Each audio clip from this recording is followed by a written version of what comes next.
So funny. So, just for anybody on the call, I know Kevin for many, many years when he was at IBM in the PC group. And I just finished a project on disk drives and massive. And every day I worked for 4 months, almost 5 hours every day, which is a lot because I have to run another company too. But I worked so hard on it, and every day I was reminded of Kevin because it was the many years of the incredible relation, the incredible role that IBM has in the disk drive industry, because they invented it in the 50s. Mm-hmm. And then, of course, in the PC industry, 85, and when they adopted the first hard drives in the, I think the XT or the AT or something like that, and that changed the industry, and you're sort of like, and to the point where we are today, we are at a point where this thing costs you more than the top of the line Lenovo ThinkPad, right? That's right. Yeah. I remember, Eric, that in my first assignment in Charlotte, there was a gentleman down the hallway. There weren't that many of us, right, when we, part of the startup team, but they've moved a lot of finance industry people from Endicott and Kingston and Poughkeepsie to Charlotte. And still the center of the banking industry, center of competency for IBM is still in Charlotte. And this guy had a briefcase, and inside the briefcase, he had a, one of those old charge machines, where you would make an imprint of your credit card, right? Yes, said, I remember those. So, it would make 1980. And so he said, I want to show you this new technology, Kevin. And so what it was is he had a credit card, and on the back, they had taped on a piece of reel-to-reel tape, okay? And there was a calculator with that red display. And he said, look at this, right? And he, moves it against, this ferrite coil thing, and numbers come up on the calculator. He said, this is going to revolutionize, right, the way that we do, transaction processing for retail. I say, so what do you call that? He said, well, it's like what we have for, the recorders and other things. It's a mag stripe, right? And I said, okay, right. So the now, we've almost retired that for the chip inside, right? But it had a good long run. Wow. That guy was Harry. His name was Harry Svigals. Okay. And so he was the evangelist that took that mag stripe technology around the world, trying to get banks and retailers to adopt it. Isn't that cool? It's totally cool. Yeah. So, so just for everybody on the call, that dates both Kevin and me as 85 years old. Yeah. Well, we do have some miles, okay, on our frame for sure. Yeah, the other guy that I just wrote a retirement letter for over the weekend was Martin Reynolds, who was an analyst at Gartner. He had 41 years in the tech industry, just, December 31st, graduated from Gartner. And when I wrote his note, I said, I remember, coming to see you, demoing a ThinkPad. And this is when you could lift the keyboard up and the hard drive and the disk drive and stuff would come out from underneath. You could replace it or upgrade it. And so I took it to show it to Martin, and Martin says, I'll be right back, right? And so he goes down the hallway and he comes back with a digital scale. He said, can I take out the hard drive? I said, sure. So he took it out, he put it on the scale. He said, oh, this is one of the light ones from, and he named the supplier from Asia because we had just branded it IBM. He knew what was inside the case by the weight. Okay? Wow. Wow. So, that was, he was in the know. On this, just the last story before we get more serious. On this work in the last 4 months, I met this guy, Tom Coughlin is his name. Tom Coughlin in the late 70s got into hard disk drives. And he's the leading experts on hard disk drive. He's the one that, based on weight, would tell you. And now, this is now 2021, right? 2022. He still is the leading experts on hard disk drive. And most of the work I've done with him, and he knows more anything that anybody ever knows on hard disk drive. And I always said, like, what would it be like to be married to Tom Coughlin? This guy, they said, like, my life is about hard disk drives. That's right. It's like the point I want to make is they're these iconic people, iconic. They're iconic. They're mavericks. They're legends, and they are a piece of a revolution that we all sort of appreciate today. But and they were at the beginning there. They were right at the beginning, and they, like what you explained, like this Martin Reynolds. It's like, it's just magical. So I grew up in a household, the one of the secrets of my background is that I was never off of IBM's benefits plans because my dad worked for the company. And he was in Tulsa when the Sabre system was being developed by American Airlines, which was the reservation system that most people use. And then the second one was Galileo that was developed over elsewhere.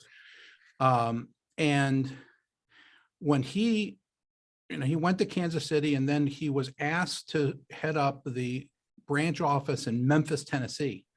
And they said, the reason we want you to go there, Harley, is there's another customer that wants something like Sabre, but it's for motel reservations. All right. The outfit is called Holiday Inn, and they want a reservation system. Right. And so he helped, put a team together that created the holodeck system, which is the first hotel reservation system. Right. So we were following this whole thing of transaction processing in its early stages. And I continued, through in Charlotte for the 3614 and 3624 ATM machines. And, my God, what was happening on that mag stripe. Yeah. I mean, just all kinds of interesting things. So this is all part of, the start of content evolution, Eric, as you remember, because I came to visit you when we were just beginning to incubate the concept when you were at the University of Virginia, was, getting some escape velocity from IBM. I had gotten permission to write a book. And Transcendence. So, I needed a place to put the intellectual property. And so the company had given me permission, to write the book instead of going back to graduate school. Right. So that was depriving, some universities of revenue, but it was just as good for me to write down what I was doing. And when I retired now about 12 years ago, I just used, Content Evolution as a company to broaden it out. And, so I retired on a Friday and opened this up, on a Monday. Right. And you were one of the people I called. I said, you think this is a good idea? He said, absolutely. I'm doing the same thing. Vivaldi has been wildly successful. It's got a different design point, right, than Content Evolution as a federation, but it's great. We're grateful for all the people who have, contributed, and, we're going to be thinking about exactly how do we celebrate next week. One of the things that happens, send around the bottles. I think that collectively we should all vote that we send around the bottles and make it a vet event at lunchtime. Yeah, like two martini type lunches, like the old days. if I was drinking, I would, but I'll have something that isn't alcoholic. You can we accept anything these days. Everything is That's legalized. Right. Maybe. But one of the things that we do is we periodically, we'll have a new member join us, and that is happening today. We have Social Tech, all right, AI as a new company that was announced just before the late December holidays. I think it was on the 22nd, Hope, of December. Yeah, it was right And before the holiday. Mhm. and inside of, Social Tech is an organization that is called the Practical Futures Practice. And so Hope is part of that. Jemay Bliven is with us. She has a number of cross-organization, capacities in content evolution. And she's also, part of this team. Hope, you want to give us a little bit of an idea of what Practical Futures is navigating, what it's interested in as a member, and tell us about some of the other people who are part of this. I'm delighted to be working with you folks.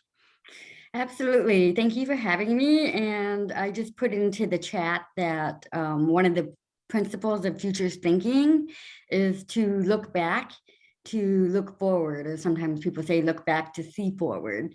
And so I was really enjoying all of the conversation about the history of IBM and the work that you did in the past, because we can always learn from what has happened in the past and use that to help create the future that we desire, or futures that we want for our companies, or for our organizations, or for our children, for our families. And the Practical Futures Advisory was created to help organizations use futures methodology and futures thinking in a practical way. And I'll give you a little bit of history. So again, we're going to look back to look forward.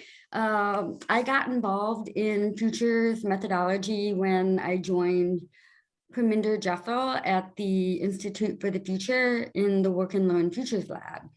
And Parminder and Is that in Copenhagen? Is that in Copenhagen, the one, Institute of the Future? No, that one is out in the Palo Alto. Oh, Palo Alto. Oh, It's the one that was originally founded by Paul Sappho. Oh, yes, of course. Famous Yep. Paul Sappho. And that's actually where I met Kevin for the first time, was at the Institute for the Future. Parminder and I were there to facilitate a session. I believe it was with the Gates Foundation at the time.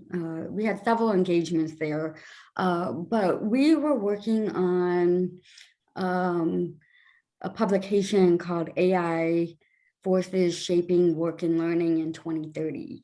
So we were using futures methodology to really think about the future of work and the future of learning, the future of higher education. And this was back in we actually started this work back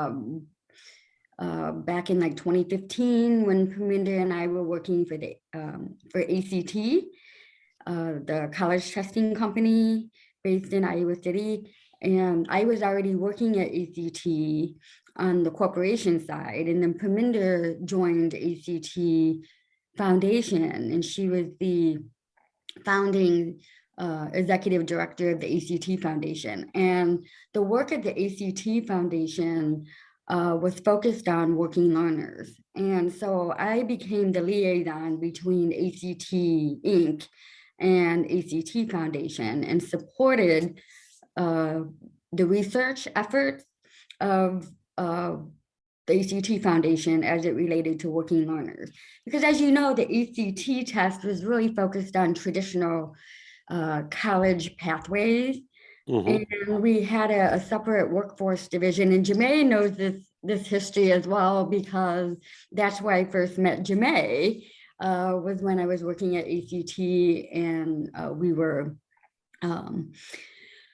marketing the work keys assessment, and we were promoting skills-based hiring, which was in direct competition to the ACT test, which was used for college entrance. So even within our own company, we had a lot of tension, and the workforce division was more like a startup within the company, and we were trying to develop new ways of thinking.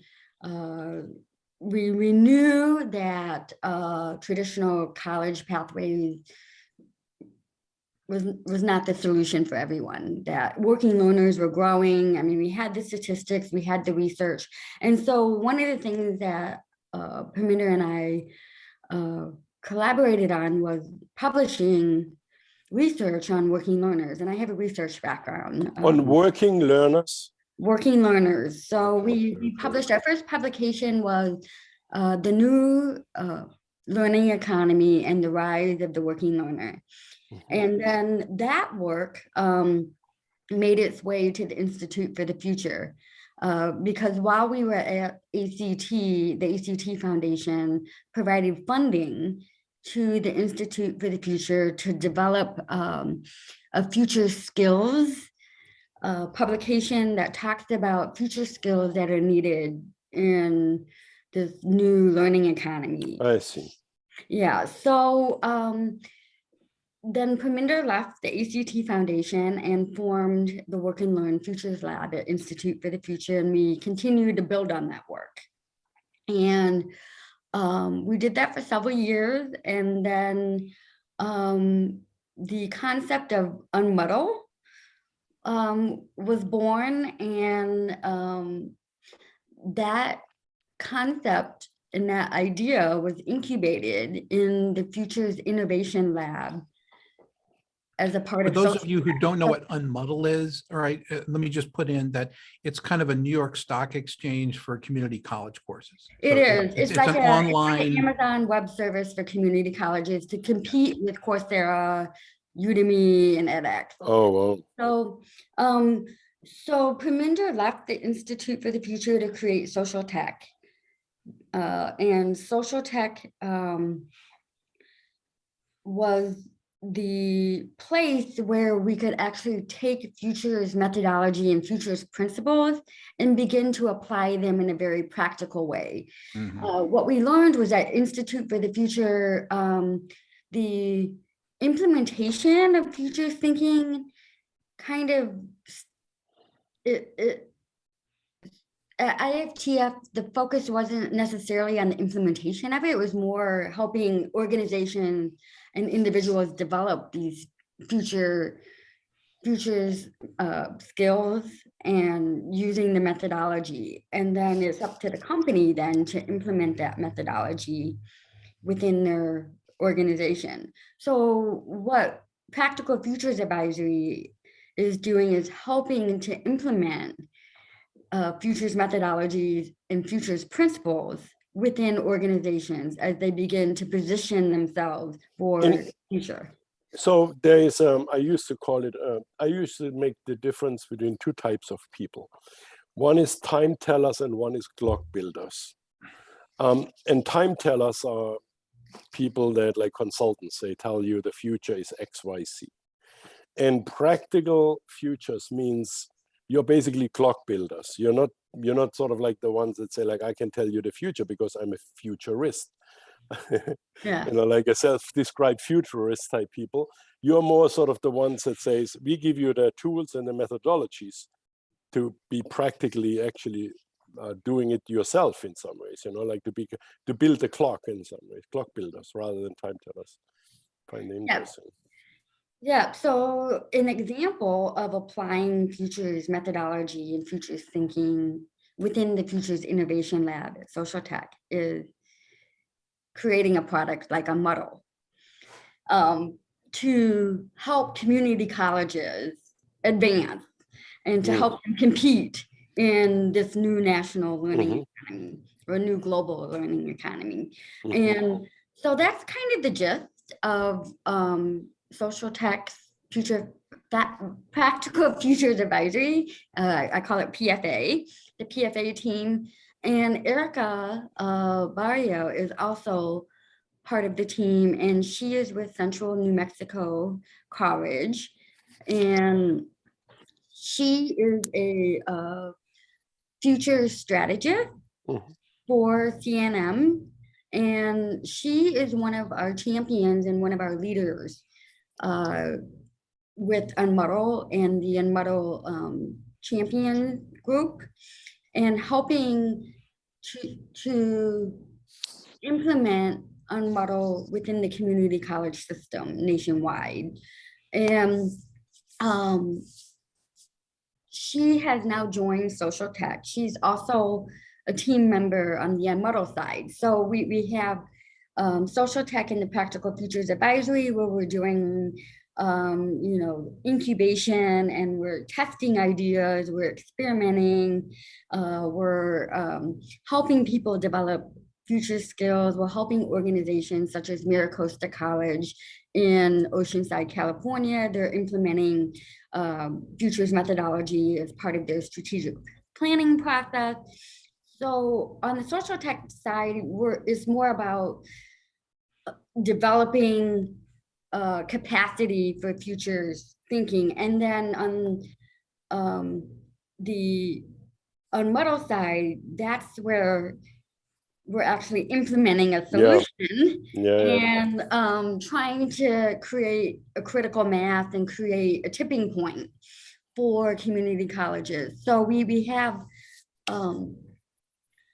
about 12 community colleges that are now part of the Unmuddle Champions group, and we are working with the American Association of Community Colleges through Miracosta College. The president of Miracosta College is on the American Association of Community Colleges board. And so we're using social tech PFA to help these institutions become unstuck in their old way or current way of doing things, and to help them open their minds to the future and what the possibilities are. And a model is one of those possibilities, but we have to get them to understand what the future holds so that we can even begin talking about unmodel. Because what we're finding is that they're not receptive to new ideas. They won't even consider this new innovation as part of the solution. Yeah, but that's a good overview of what's going on, Hope. So that's great, and we're delighted to have you in the team as part of this. I like to hang on. In my role in working with you folks, all right, is standing in the future that you want to be in, all right, and get drawn toward it. And the second is I don't remember who said it, but it was kind of like, it's much easier to invent the future that you want to be part of than to try to divine what it's going to be like, right? Right, exactly. And I think that the people who are on this call have all been working in parts of that. I know that's how Eric operates with his clients, is helping them think about something that they couldn't imagine doing before. Jamay's been doing that for a long time. Frank helps me envision this for clients over in the choice flows business. And Shruti, you're clearly working in a variety of ways to help people think about how to make things easier to use, all right? Things that as a manufacturer, you couldn't imagine, all right, that somebody wouldn't like what we've already made, all right? And you point out, well, but let me show a couple of places where they stumble, all right, on the way that you've, configure your controls, or the way that you navigate, a certain process. And so everything can become better. When I worked with Richard Sapper, who is a, really fine designer, legendary in our time, he helped, design ThinkPad. If you have one of those TCO lamps, all right, that has no springs, it's just weighted and balanced perfectly, you can still buy one from what's the Artemidi, all right, as a company. It still looks like something from the future, even though it's now almost 40 or 50 years old, right? It's still it's a classic. You want to design things that are like that. Richard would say, if you can just eliminate one function, right? If there are 5 steps, if you can make it 4 steps, people will like it better, right? If it's, 4 steps and make it 3 steps. I don't know if you guys remember going up the airline kiosk, right, and asking for your ticket, and it would periodically say, "Do you really want to do that?" And I said, "I just told you I want to do that." Right? I think I like that instruction for permanent erasure of something like a recording. That's probably a good warning. But in terms of getting my airline ticket, I don't think I needed that. In any event, we're delighted to have the Practical Futures team and Social Tech with us. Jemay, I saw you on camera just a second ago. Glad to have you here. Perhaps you can add some additional commentary to what social tech is and how you're collaborating in that space. You're on mute. Thank you. Yeah, Parminder and I worked very closely. I was the starting launch team of social tech. I think I'm still an advisor to social tech, as you are, Kevin. But I think that, there's such a dramatic shift in the way people are learning and the way people are working that I think, the Futures Advisory is positioned really well. Nobody really knows how to do this shift, especially, well, not especially, both higher education and companies do not. I'm focused on the company side. Social techs focus much more on the higher ed side, the community college being that driver of workforce development. And I'm putting all of my energy into the employer side because if they don't shift, I'm writing a book. I'm super excited about it, and I'm going after degree discrimination.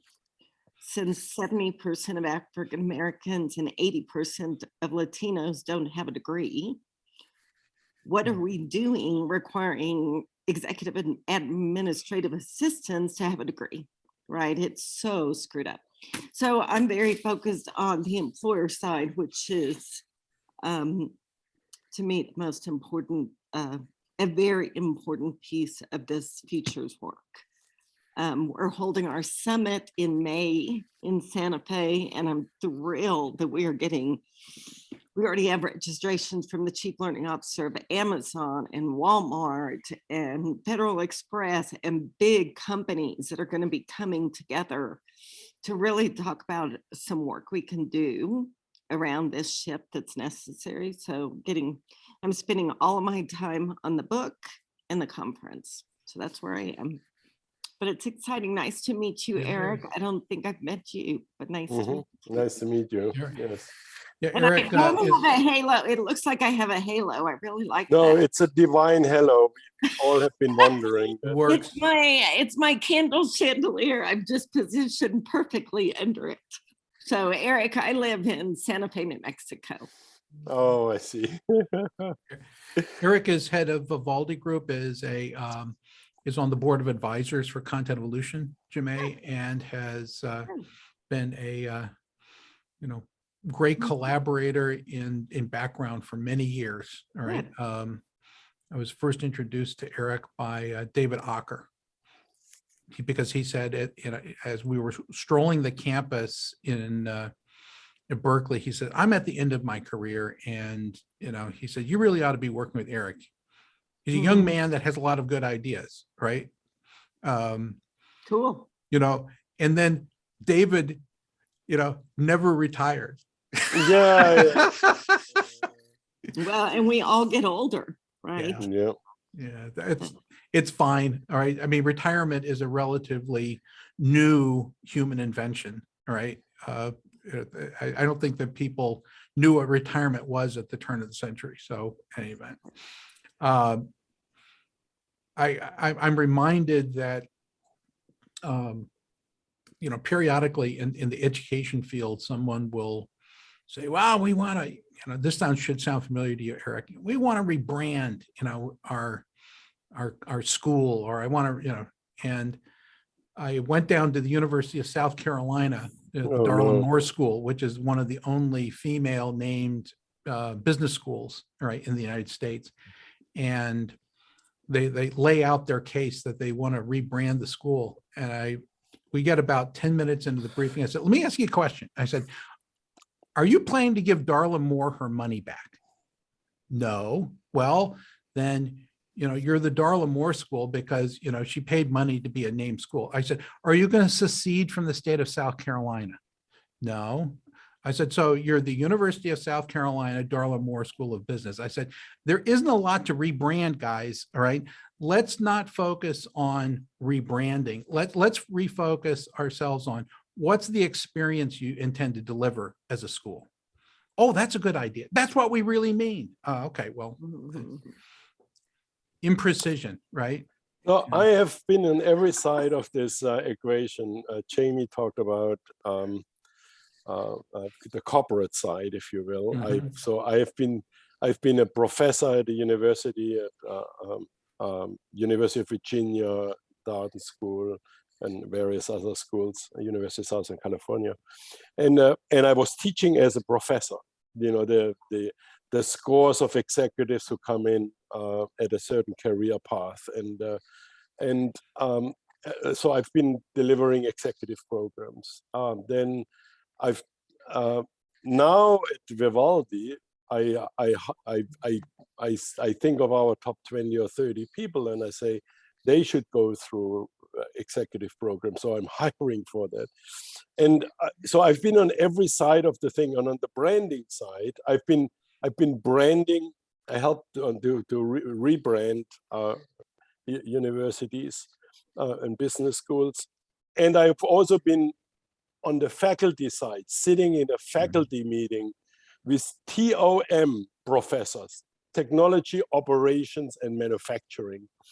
And they suddenly become very much experts on branding. So I've been like in these fights, like with professors where I go like, oh my God, can you just leave this to the marketing people, for once? So I've been every one of the equation I've been, of course, on the client side, I've been doing teaching inside executive programs which clients organize sort of to avoid the universities in some ways. And I know every aspect we've been talking about. And I've worked with right now, for many years now, for 3 years, we worked with McGraw-Hill. And McGraw-Hill, they go through CEO, and CEO. We've been hired by every CEO in the leadership team now. And then lately they have investors, private equity investors. And they all talk about how education is changing. And every CEO puts actually, you're from New Mexico, you said, in Arizona, ASU. One of the CEOs, David Levine, I worked with, he was a McGraw-Hill CEO. He thinks that ASU is one of those leading firms in the digital space, agents. And he actually joined them in some capacity. I don't know when he left McGraw-Hill. But I'm sort of like hopeless and helpless. Having seen all the aspects of it, and now with McGraw-Hill, for 3 years, it feels like we are,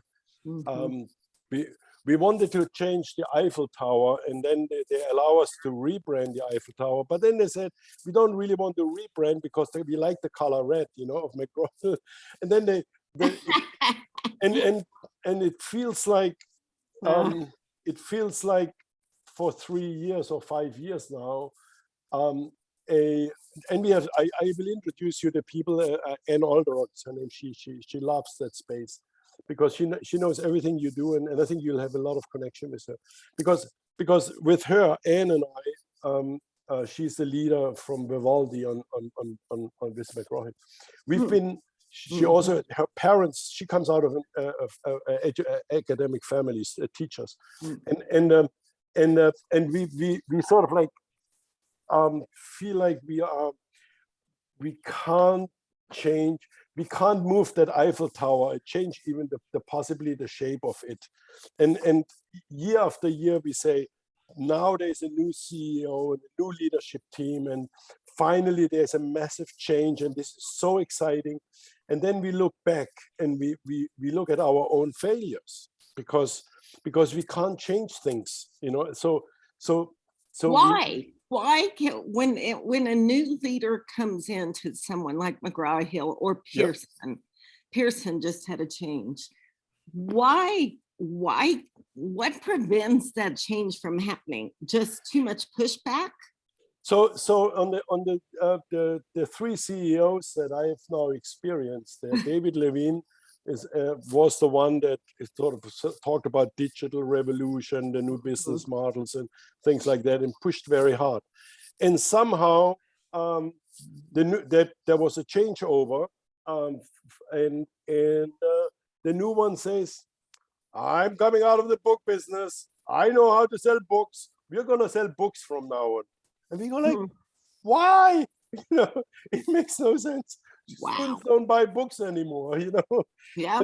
And so then there's, I think that there's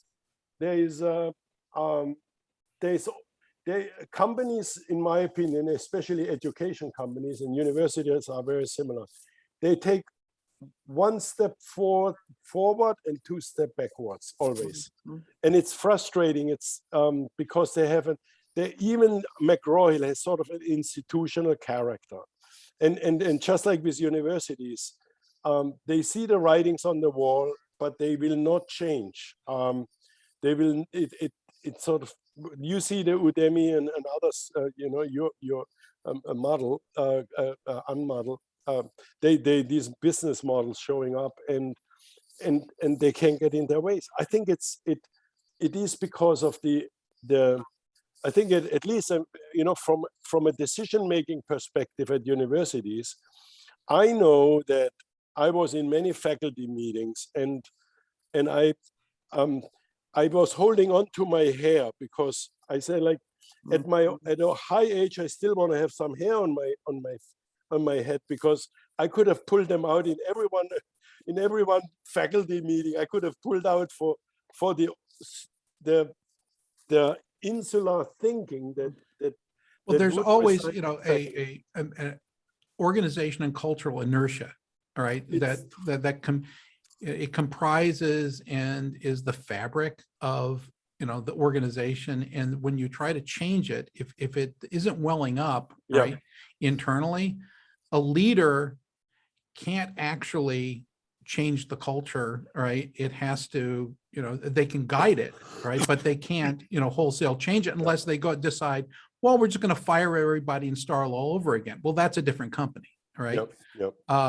I think, Hope, you mentioned it as well. You mentioned it, how difficult it is to convince people of the future, you know, unless you actually be. So in terms of faculty, there was I won't tell you what school it was here, but it was a small liberal arts college that was facing loss of accreditation and trying to get everybody, you know, I was working for the college president to kind of recharter, right? Who are we going to be going forward?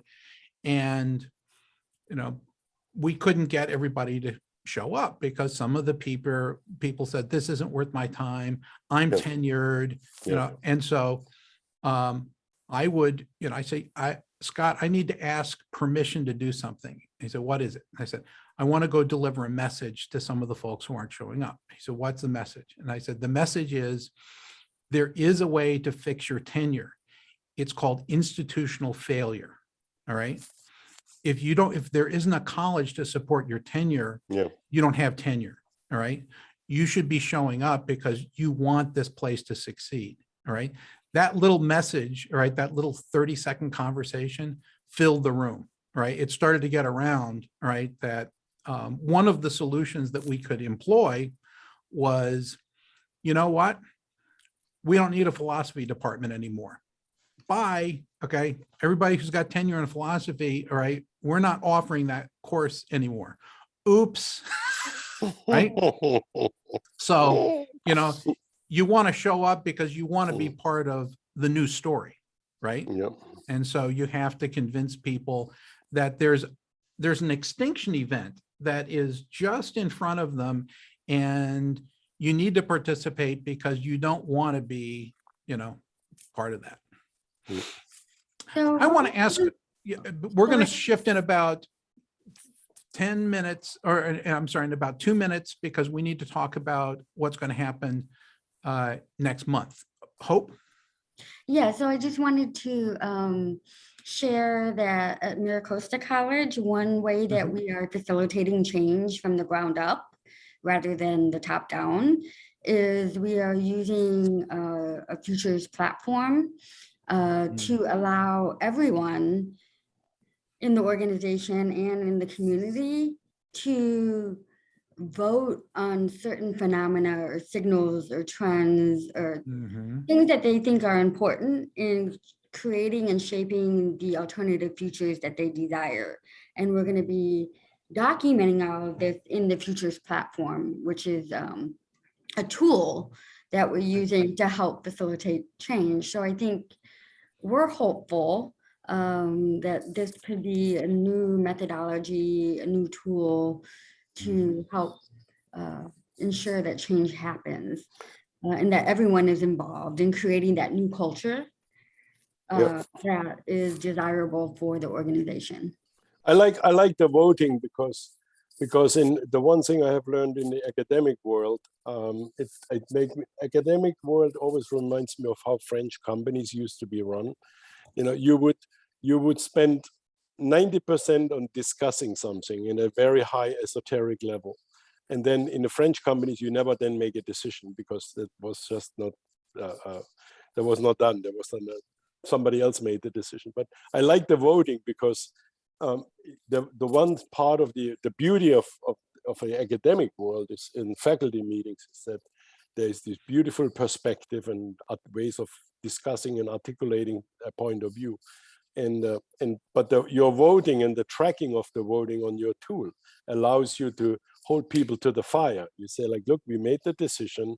That was sort of like what we agreed on, and you can also trace it back. You know, so that's sort of the good news. So that people don't come around and sort of play the game, and next time around they have another opinion. You know? So no. Look, I think it's the ability to keep people to the fire, if you will, you know, making decisions. It's sort of the hardest part in the academic world, in my opinion, at least. So I think it might be a good tool. Fantastic. So now we're going to turn our attention for the last few minutes to next month. All right. I'll tell a little bit more of the backstory about how Content Evolution got formed, but I want to know in terms of activity, what would you like to do? Shruti, you're one of our newer members, but you've been, actively involved in our calls.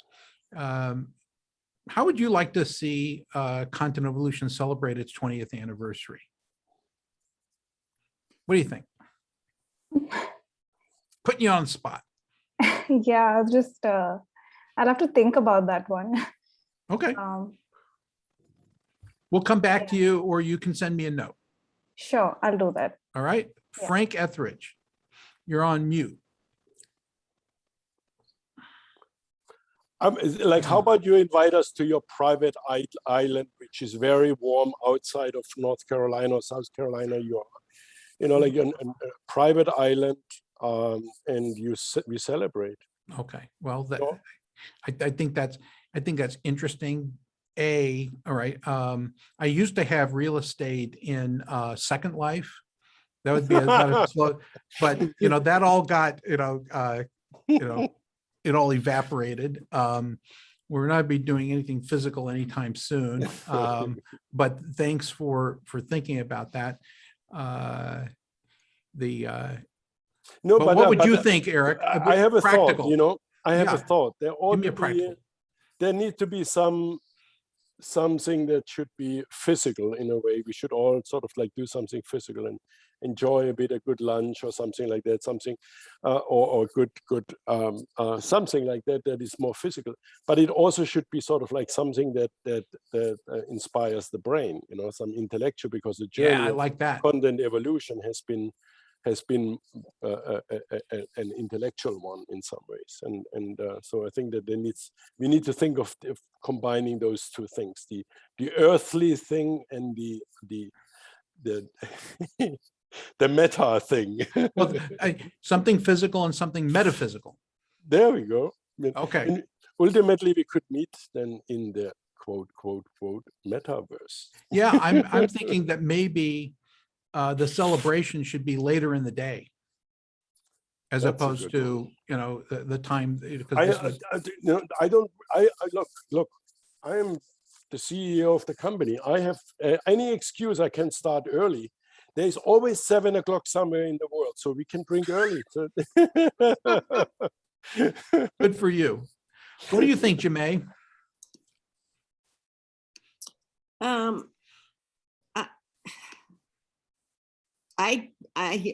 I think that I love the idea of something real Mhm.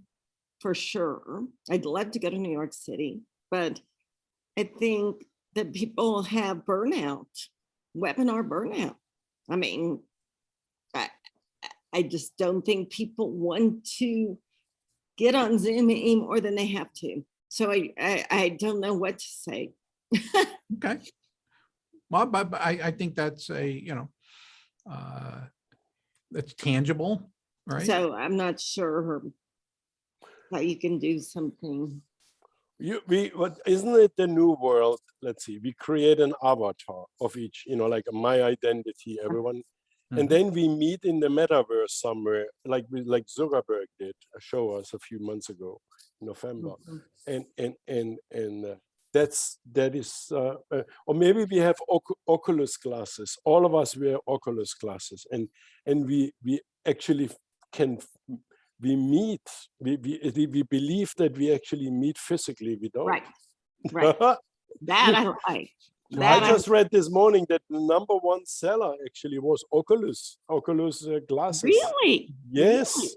Yeah. So I bought Facebook stock, even though in the market is going down, because I thought that you know, like I think that things are happening. People, when I heard Zuckerberg, I had a healthy dose of doubt.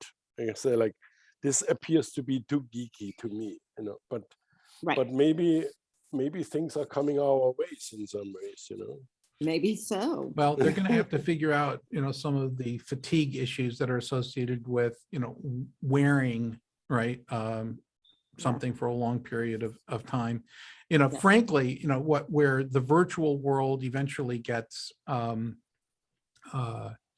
you know, bridged is if Elon Musk succeeds with Neuralink, and you don't have to wear something because I can tap directly into your optic nerve, right, and just deliver it directly, then there's not going to be any fatigue. Now, the question is, you know, are you going to opt in for that surgery and the implants, right? So we'll see. All right. I think that we if this is what we have already an intellectual discussion, then all we need is that you need to supply the booze, Kevin. We'll figure it out. Let me ask you, I asked Jim Qualick this question, so I want to ask, you know, those who are gathered, if Content Evolution gave you something with the Content Evolution logo on it, would you wear a t-shirt? Would you put on a ball cap, or would you just set it aside and say, you know, that's nice, but you know, it's the same kind of thing I'd get at a trade show and I don't care? Can we decide on what the object is first, you know? Yeah, that's what I'm saying is that it could be anything, you know, that's in the novelty advertising world. You know, you can imprint anything. All right. So is there anything that you would actually want to have? I don't know. I said, I'm not sure whether I have a large enough, you know, a group of people that it would be worth doing it. Yeah, So, t-shirts not, but we can think of higher priced items. I have some kind of like liking for some of them. okay. So you would take a BMW if it had a Content Evolution logo. I'm talking about it, you know, you just like a weekend drive, you know, driving around with a cool top of the line BMW. Yeah. Okay. So that's good association. All right. With, Okay, sorry for, I apologize. we will if I give that- disrupt the Well, conversation. no. I just wanted to ask the question of yeah. the I group just that went gathered. through, all of my water bottles and Mhm, mugs and threw out about a dozen of them. mhm. And I would not wear a t-shirt and I would not wear a hat. I can't think of anything I would wear because I don't do logos. I know. Well, that's fine. All right. But that's me. That was almost Dr. Seuss like. All right. I would not use a bottle. I would not wear a hat. I would not use a pen. There's no logo that is that. Yeah. Okay. Well, I want to thank you for joining the preview call. Let's just go around. Hope, we're delighted to have you and the Practical Futures team. You're going to have to give us some case studies and success as we move along. That would be great. Thank you. Eric, Yeah, do you want to you're share welcome. a recent success story with us from the world of Vivaldi before we go? No, just to the comment. Please. To the comment we had, a conversation we had is it's sort of an interesting thing that gets into my head, like how hard it is to change companies. But we are working with, in the healthcare sector, with a company that does ultrasounds and the pictures. And this company, the CEO, contacted us maybe 9 months ago. And what's interesting is that the CEO, Dale is his name, Dale said from day one, he is 100% convinced if they're not changing fundamentally, they will be dead. The whole business goes away. And it's a miracle, and sort of a celebration. That's why I celebrated. In December, he calls us up and he says, "Look, the beautiful thing is we convinced in this journey we convinced the board to fund the project, and just he calls me and he says, like in personal, I have secured the funding for all of 2022." And the thought I had is, and it goes back to what reinforces the point, Kevin, you made, namely in education, there's hardly ever this facing the Armageddon, the end. You always think tenure is forever. You can't imagine that the institution disappears. And in the ultrasound business, they actually face that future. And it's amazing how powerful of a motivator it becomes. Yeah. My next door neighbor in Connecticut before I moved was an inventor in ultrasound. He, had the technology that he would point it at the wheels of trains while they were going by, and he would take an ultrasound picture that he could deliver to the to Santa Fe or to Amtrak, and show them what that you didn't have to stop. It would be rolling by, and he'd take an ultrasonic picture of it and show them, read the barcode of the car and say, "This wheel is cracked. You're going to need to replace it." Yeah. Right. And it was tremendous, right? Wow. Technology. What he inspired me to do was, when I bought, where I live now, is to have my own workshop, so I could do, my own tinkering. Right. It's great. It's really fun to, be able to do things physically. Jumay, any more news that you want to share? It's great to know that your conference is getting fully subscribed, coming up in May, that you're writing. I want to see some of the fruits of your writing soon. All right. We are Jamie, we are avid readers of early drafts, and we can be very critical. So Good. You can send us an upfront in advance, and Kevin and I are experts in dissecting it. You will not like to finish your manuscript anymore. I know. I worry about that, but yes, I do believe that. Yeah, to retrieve the title of Eric's last book, Eric is a very interesting interaction field. Mhm. No, but right. but what I find is Jamie, this is a nice offer from Kevin and me. Sometimes, in the course of writing, I've written 3 books, and in the course of writing, I always hate my own writing. I hate my own, and I always feel like I need a better way to. I'm so disappointed when I'm in the beginning, I'm so excited, and at the end, I'm so disappointed. So if you ever come to one of those blocks, feel free to reach out, and Okay, I will, believe me. Kevin and I see the good things in everything you do. Good. Thank you. And Bye. Shruti, any final comments? Bye, Jimay. Before we end up, you're on mute. Yeah, I just had a few thoughts like when Hope was talking about the organization, and I was just, just Googling on the side and seeing, about Unmuddle and all of that.